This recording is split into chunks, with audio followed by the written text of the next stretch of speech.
muri yeZimbabwe tinokuchingamidzai zvekare kune chimwe chirongwa pano pa Facebook Secrets and Confessions. Tadzoka zvekare nemamwe messages. Pane umwe mudiwa muteereri wedu uyo akanyora comment yekuti panofanira kuti pange pachimbopota pachiitawo mamwe confessions anenge aine testimonies. So kana kuri kunzi you have any testimony that you wish to share with us, please do not hesitate to come so that we can hear your testimony. Nekuti testimonies, they are more like a therapy. Kana kuri kunzi you will be going through a lot. If you hear someone's testimony, you can feel inspired. Saka kana kuri kunzi unenge uine any testimony that you have, you can come to my inbox and then you can share with me your own side of the story. Regedzai tibva tapinda messages edu awo atadzoka takakubatirai. Message yedu yekutanga yakamira sekudai so: hanzi makadi zvenyu mukoma, ndinokumbirawo kuti munge muchindiposterawo nyaya yangu makavika chitupa changu.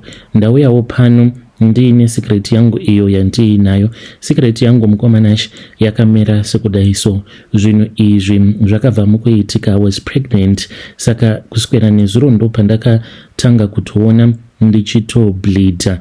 Then I saw kuti it is a miscarriage. When I told my husband, he was devastated because tainge tava ne2 years tigere tose ndichitadza kubatira pamuviri. Saka I want to ask from your listeners kuti ndakashandiswa here nemunhu akaromba, kana kuti baba ava vandiri kufungidzira ndiri kungovafungira havo ivo vasina zvavakaita. Maybe it was just a coincidence because vakazotozviziva kuti ndine nhumbu after ndabva mukurara navo. Ndikati unofila sei kurara nemukadzi womwe munhu aine pamuviri apa waramba kushandisa dziviriro? Hana kumboita hake. Binga yandakasangana nayo paTikTok ndichamupa zita rekuti Kenny. Ainge ava nenguva achindinetsa, akatanga kundifollowa before I had even met my husband. Nemurume wangu takasanganawo pasocial media, but tose tainge tigere muno muCape Town nechekare. Saka akabva achizotanga kundinyenga. Ndikati wakanonoka because I'm already married. Saka aigara achingondinetsa and ainge asingabelieve kuti I am a married woman. Ainge achinditi sei usingamboposti mapictures emurume wako kana mavideos uine murume wako panapa paTikTok. Ndaingomuti hazvina basa newe.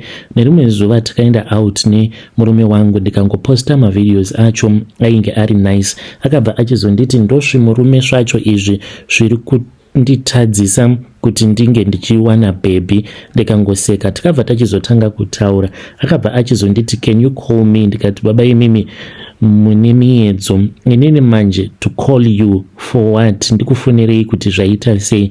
Akabva anditi chindipa okay mafone numbers ako ndikufonere.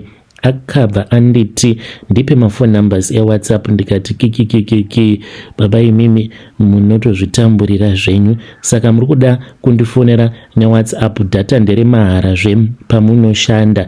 Akabva achizondifonera nedirect call. Angati ainge achazondifonera nevideo call. Saka andifonera nevideo call. I was shocked because ndakaona kuti ainge atori muFerrari. Ndikati iwe uri mumotikari yakaita sei? Akabva achizoenda painternet, akabva achizotora screenshot. Mushure mekunge atora screenshot ndipo apo akabva achizondiratidza price yemotikari yainge achifamba nayo. Ndikati haisi yako. Akanditi ho ngatirambei tichitaura. Saka takaramba tichitaura mukomanashi for about 15 minutes. Ndokubva achizonditi ndasvika padeni pangu. Hii mukomanashi imba yacho ngaikure ngainake. Apa anogara mucomplex. Ndikati inga zvenyu vamwe munogara panzvimbo yakanaka. Saka akabva achizonditi ainge achida kuzondiona. Ndikabva ndati uri kuda kundiona, unoda kundiona rini? Mukomanashi ndakabva ndachizoronga date appointment naye, ndobva tachizosangana kulodge. Tasangana kulodge mukoma akandinyengerera ndokubva tarara tose pasina kumboshandisirana dziviriro. Soon after that ndo pandakabva ndachizomuudza kuti ndainge ndiine nhumbu but haana kumboratidza kuita basa nazvo. Then ndokubva ndachizoti ndadzoka kumba ndikatanga kubleedha, asi ndine dzimwe hope idzo dzandakarota dzandisina kunzwisisa. Ndakarota ndichiwira mugodhi, ndawira mugodhi kudaro ndokubva ndanorovera nedumbu rangu ndokubva ndatotanga kutobleedha.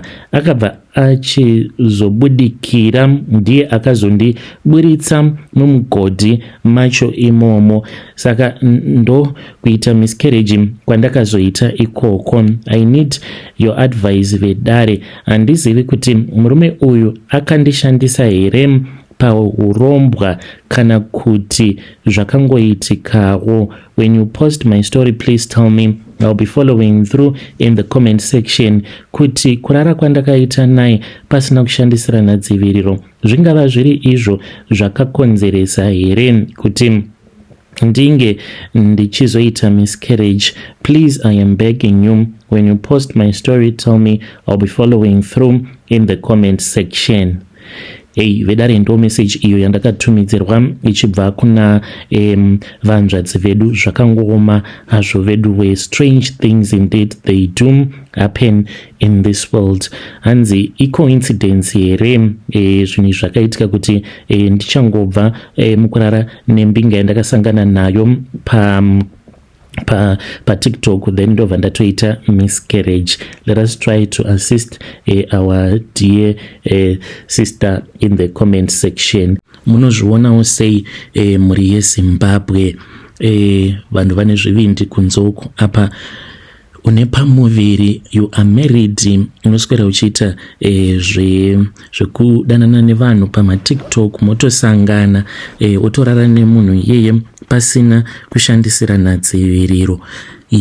Vanhu vane zvivindi kunzoko. But what do you think, kuti vangava vakashandiswa here pamhiko dzeurombwa kana kuti nyumbu yainge yagara ichida kubva zvayo? Rekedzai tibva taenda panyedu inotevera. Nyedu inotevera yakamira sekudai so. Hanzi makadi zvenyu mukoma, ndinokumbirawo kuti munge muchindiposterawo nyaya yangu makavigawo chitupa changu. Ndiri mudzimai uye zvekare ndiri kurarama ndiri kunoku kuCanada, saka ndine nyaya yangu yandiunzawo pano. I hope kuti muchazoiverengawo nekukasika, zvimwe kuda inokwanisa kuzobatsira umwe munhu kunze uko.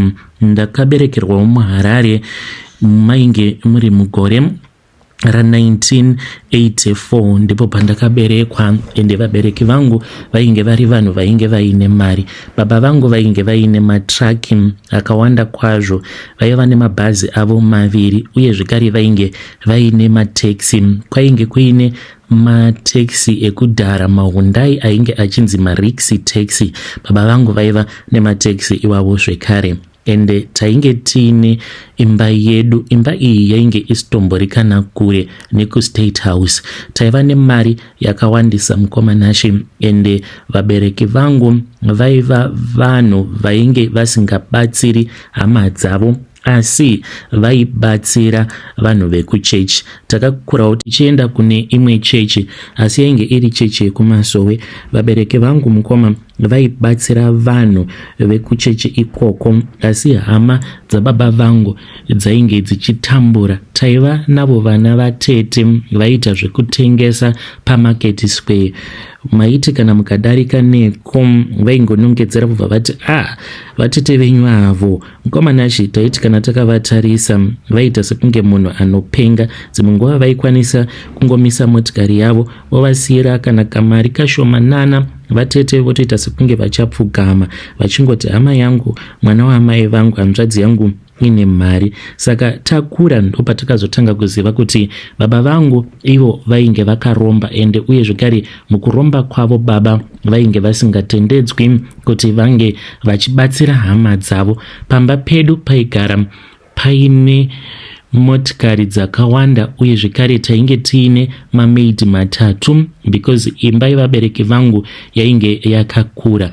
So baba vangu vainge vachishora nekushoropodza maPentecostal church vachiti ivo havadi kana kunzwa nezvemunhu anonzi vanoenda kuPentecostal church, nekuti vanhu vanoenda kumaPentecostal church vanobirwa mari nemapastors, vanonzi vange vachibvisa mari dzezvegumi nezvimwe zvakangosiyana-siyana, but bhaibheri harichatendedzi zvinhu zvakaita saizvozvo.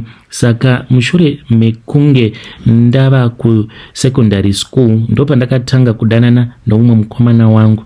Ndatanga kudanana nemukomana wangu uyu, takatanga kuita musikanzwa.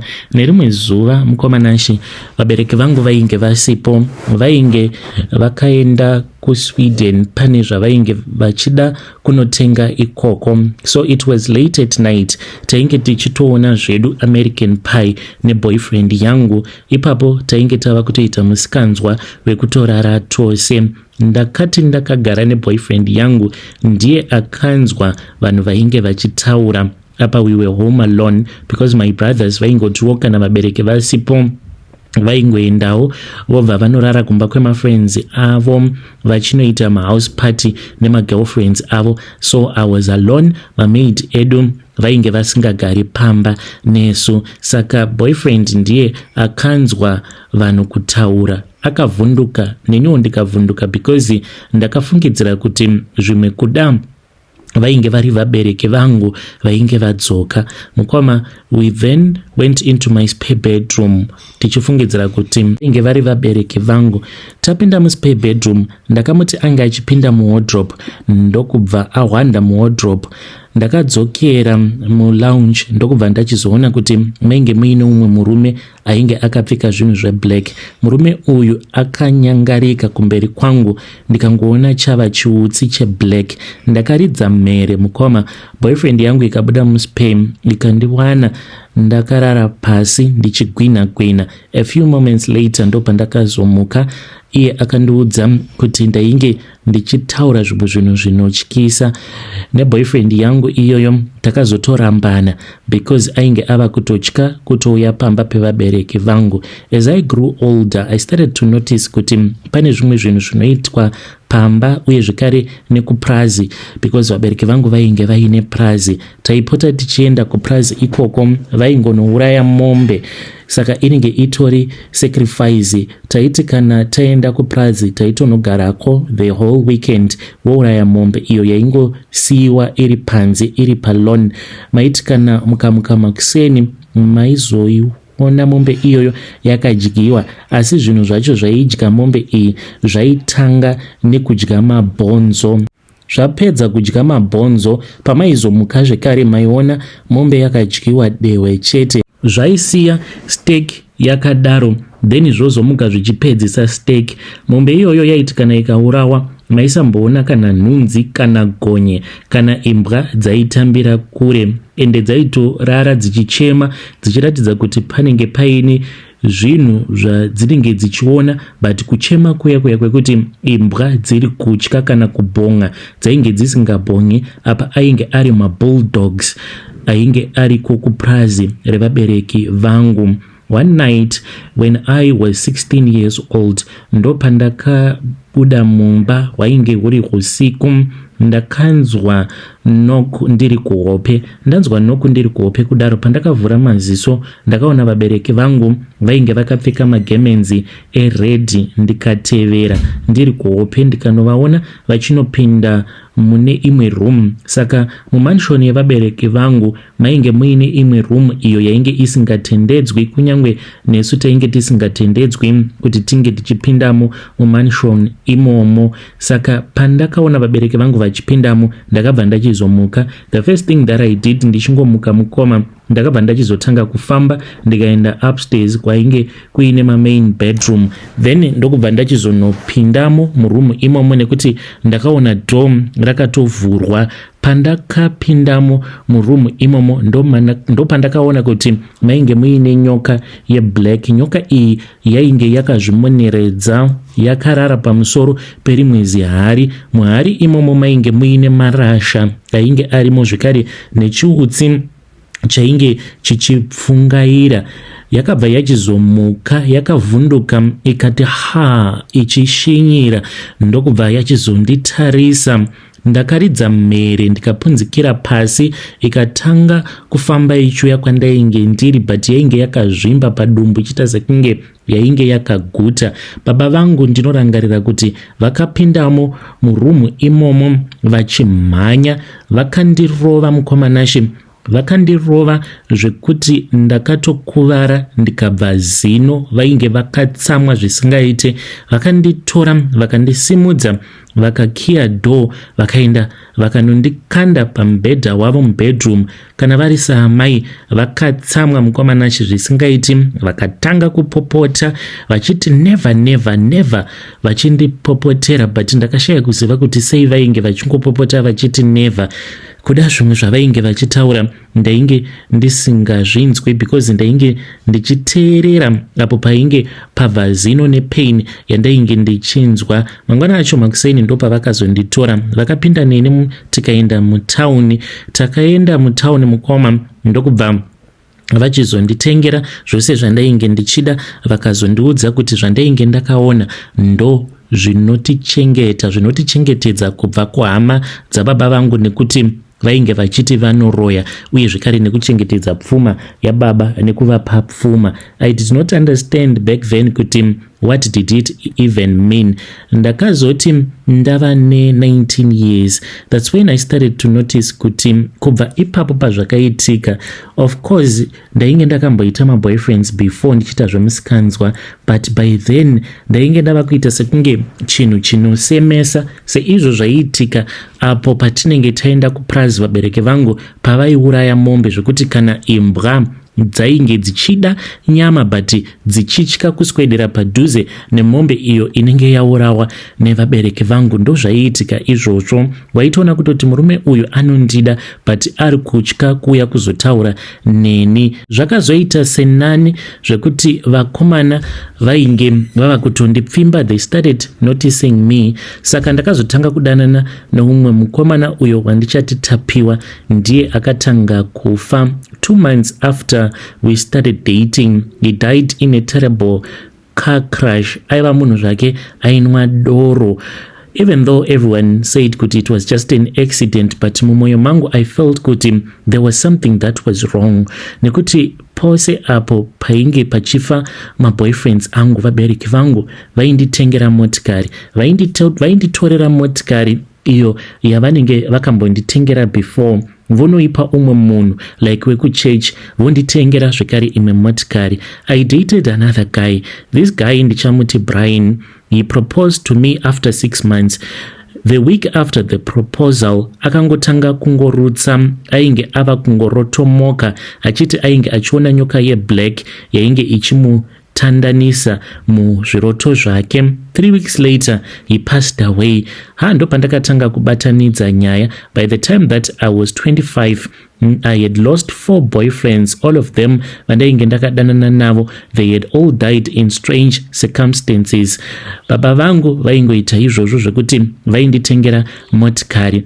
Then in mid 2008, after my father had passed away, pamba taitoona zvipoko mukomanashi, zvipoko zvaitoonekwa pamba zvichitofamba, uye zvekare amai vangu vainge vava kuita sekunge munhu ava kupenga. Mabusinesses emuwando ababa vangu ainge akawanda, zvinhu zvose zvakabroka.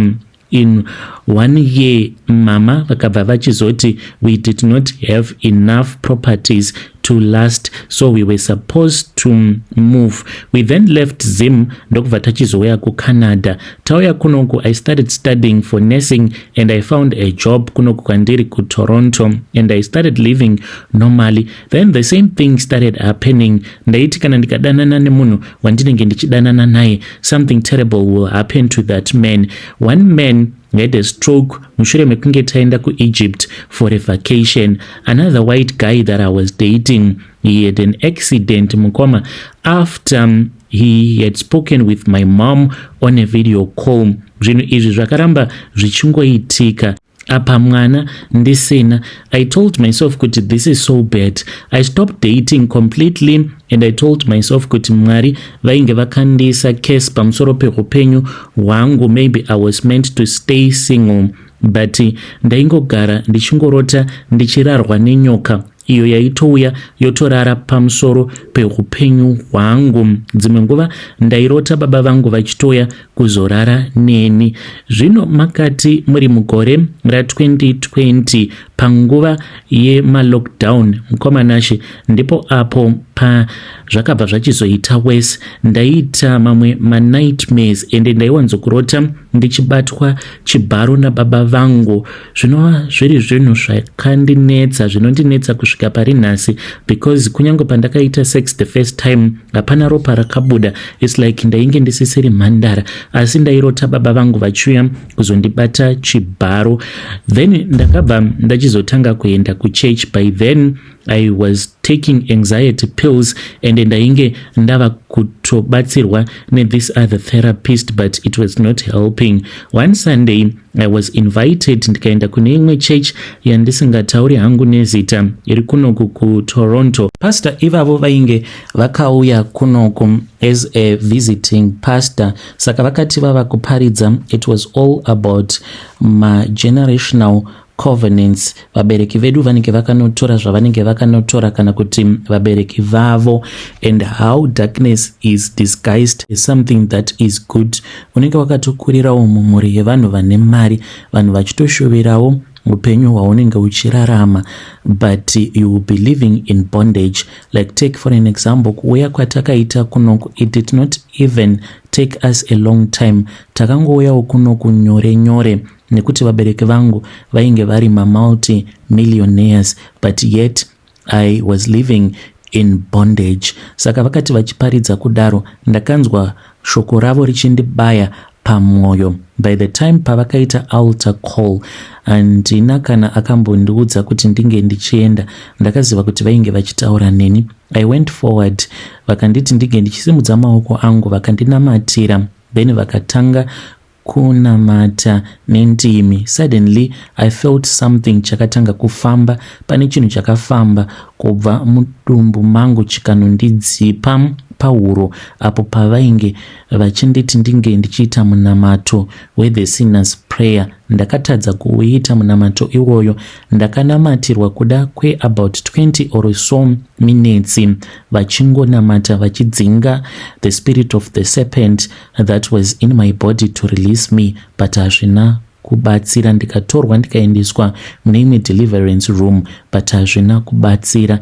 Zvakatora nguva mukomanashi vachingondinamatira. Pose pavaindinamatira mukoma, ndaingodona, dhimoni robuda, ndotanga kugwina zvekuti dzimwe nguva ndaimbonyarara. Hanzi ndainyarara ndotoregedza kutofema. Kuda kwe about 10 minutes ndatova chando, vanhu vachitofungidzira kutoti munhu afa. Nerimwe zuva ndakazotorwa ndikazoendeswa kumba kwevamwe vemuchechi, ndokwavainge vachigara pastor ava. Ndiriko mukomanashe ndakanamatirwa. Musi iwoyo ndakati ndanamatirwa, ndopa ndakatanga kunzwa mudumbu mangu muchisimuka sekunge munhu ainge abatwa nediarrhea. Ndakatanga kuchema because vakatanga kunamata nezwi rainge riri pamusoro-soro. Saka vanhu vakati vachinamata vatainge tiinavo, vachinamata nemazwi ainge ari pamusoro-soro, ndainzwa zvichindinyangadza ndichiti, imi mhani, regedzai mhani, ende vaitowedzera kutonamata kwacho. Ndopandakanzwa a burning sensation, ndichita sekunge munhu ane maulcers mudumbu, ndichinzwa kutsva. Ndopandakanzwa zvekare ndabatwa pahuro. Ndopandakatanga kunamata ipapo, nekuti vakanditi namata. To this very day, zvinhu zvandakarutsa mukoma, it still traumatizes me and it terrifies me whenever I think about it. Ndakarutsa kanyoka kainge kari kadiki diki. Kanyoka aka kainge kakaenzana nechigunwe changu, kari ka black kaipenya. Kanyoka ikako mukomanashi kakatanga kufamba, asi kairatidza kuti kainge kasisina simba, kachiedza kuzvongonyoka. Saka vakabva vachizotora imwe handkerchief yavo yavainge vainayo, vakabva vachizoikanda pamusoro penyoka iyoyo, vakatanga kunamata vachinditi, you have to break each and every covenant, break every covenant and curse anyone whom you think might have created this covenant. And ndaitoziva kutoti vabereki vangu komanashi ndakatanga kukesa ndichiti vabereki vangu, kunyangwe ndisingazivi kwamakaenda, but in Jesus name I am breaking that covenant that you went to create. Kunganga kwenyu kwamakaenda, ndiri kudzima zita rangu, ndiri kudzima mazita ehanzvadzi dzangu, mazita evanin'ina vangu, mazita ehama dzangu dzose dzababa vangu. I'm breaking each and every covenant right now. Mukomanashi nyoka iyoyo yakabva yachizonyangarika, but ipapo pavainge vakanda chimucheka pamusoro payo, pakasara pakaita black madota, asi nyoka yakanyangarika. Then when I woke up, when I regained my consciousness, because ipapo ndainge nditori mune imwe nyika, ndo pandakabva ndachizoreceive a phone call kubva kune imwe brother yangu uyo ainge ari kuOntario namama vangu, akanditi mama vaiswa muintensive care. Zvakandinetsa mukomanashi. Ndokubva ndaudza vamufundisi, vakanditi the covenant has been broken. Vabereki vako vakaita mhiko dzekuti vange vachibatanidzwa mwoyo yavo nenyoka, kuti vange vachikwanisa kuchengetedzeka nekuzvichengetedza mumabusinesses avo. Saka kufa kwaita nyoka iri kuHarare. And think of it mukomanashi, imba iyoyo yainge yatotengwa nevamwe MP vandisingatauri hangu nezita, zvichireva izvo kuti pamba pavainge vava kugara, chikwambo chevabereki vangu chakatosara pamba ipapo. Saka nyoka iyoyo hanzi yakatofa. Payakafa kuZimbabwe zvakatongonokonekta namama vangu, vakatodonera pasi. Mama vangu vakazofa the following morning. Ndo zvakaitika izvi mukomanashi. I did not even know kuti vabereki vangu vainge vakanoita a covenant yekuti ndainge ndiri mukadzi wenyoka yavo. Ndokusaka varume vose avo vandaiti kana ndikadanana navo vaisvika pakufa. When you post my story muzongondiudzawo. Vedare ndo message iyo yandakatumidzirwa ichibva kuna vanzvadzi vedu. Naimi kozva zvakangoma hazvo vedu we. Strange things indeed they do happen in this world. Yay. Pakaipa. Let us try to speak with our dear sister in the comment section. Please make sure that you come with your testimonies to my inbox.